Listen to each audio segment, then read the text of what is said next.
In this video I'm talking about DroneEngage.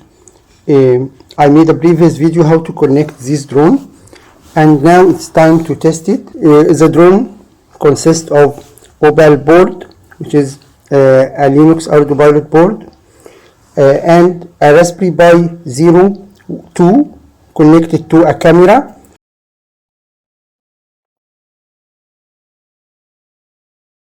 Now I am connecting to DroneEngage. I'm activating the video. Take left flight mode. Rearm. EKFF amateur is there. Rearm. Off. EKF 3 not started.